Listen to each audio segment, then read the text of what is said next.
दिल्ली से हैं कुलदीप जी, स्वागत है आपका। घूमने के लिए जाना पड़े तो टांगों में दर्द रहता है। चलना फिरना ही और एक्टिव रहना हमारी ज़िंदगी है।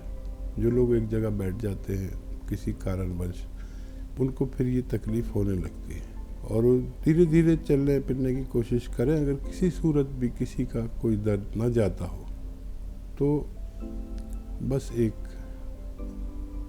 दवा है, एक रॉ मटेरियल है जिसको असली लेना ज़रूरी है। गौन स्याह मैं उसे कहता हूँ।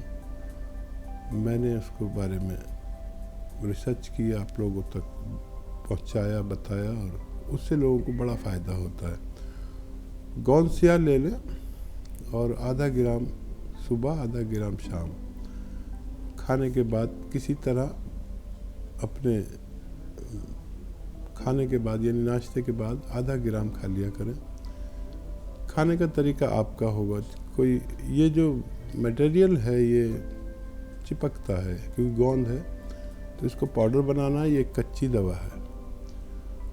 फिर आधा ग्राम ये तो मलाई में मिला के खा लें जल्दी से, या शहद में मिला के खा लें, या किसी और चीज़ में।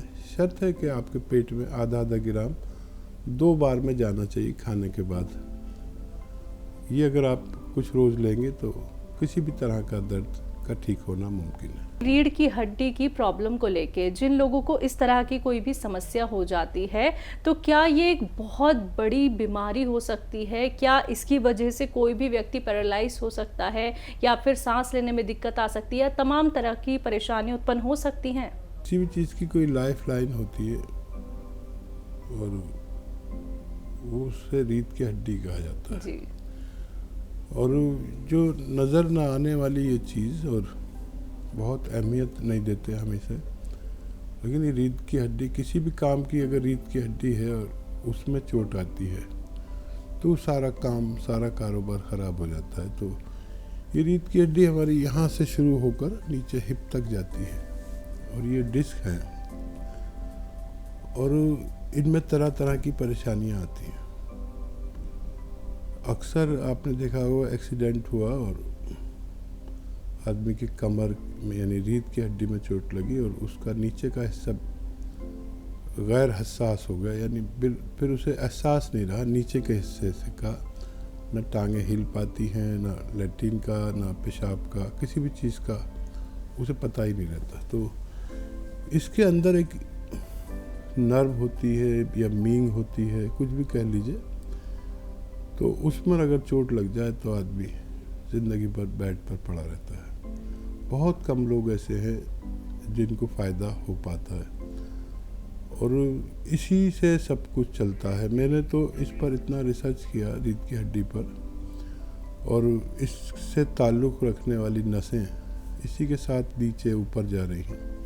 तो ये किसी नर्व को दबा लेती है तो हमारा वो हिस्सा दर्द करने लगता है जहाँ तक वो नर्व जा रही है, क्योंकि हमारे जिस्म में एक पाइपलाइन है जिसके ज़रिए खून एक से दूसरी जगह जाता है और किसी भी शहर की पाइपलाइन अगर अवरुद्ध हो तो फिर उस इलाके में परेशानी होती है जहाँ तक वो पानी जा रहा है। इसी तरह हमारे जिस्म में रीढ़ की हड्डी है, इसमें नसें दबने से बहुत सारे रोग होते हैं, गर्दन के रोग और साइटिका, स्लिप डिस्क और सर्वाइकल स्पॉन्डिलाइटिस, ये सारे रोग। और मैंने अपने अनुभव में ये पाया कि ज़्यादातर दर्द हमें रीढ़ की हड्डी में नसें दबने की वजह से होता है। अक्सर हमारे घुटने में दर्द होता है तो रीढ़ की हड्डी में नस दबी होती है। पिंडलियों में दर्द होता है, खिंचाव होता है, सुन्न होता है या जलन होती है पैर में, ये भी उसकी वजह से होती है। तो मैंने तो इस पर बहुत काम किया और रीढ़ की हड्डी बहुत अहम एक ऐसा पार्ट है जिसका बहुत ख्याल रखना चाहिए।